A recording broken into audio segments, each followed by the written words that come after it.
How to pay your Walmart credit card online. Follow my instructions.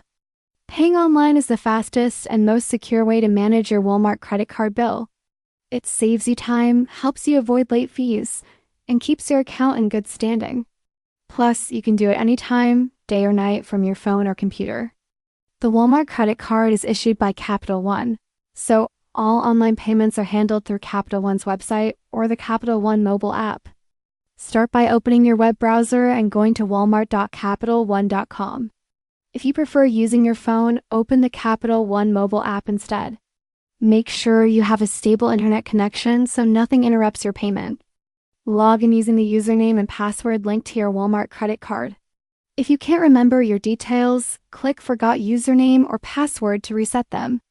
Once logged in, your account dashboard will display your balance and payment due date. Look for the Make a Payment or Pay Bill button and select it.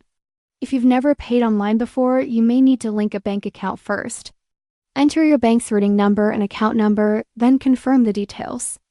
Next, choose the payment amount, the minimum due, the full statement balance, or a custom amount. If you want, you can also schedule the payment for a future date or set up autopay. Paying in full every month is the best way to avoid interest charges. Review your payment information carefully. Double-check the date, bank account, and amount. When everything looks correct, click Submit or Confirm Payment. And that's it. Your Walmart credit card payment is complete. Thanks for watching.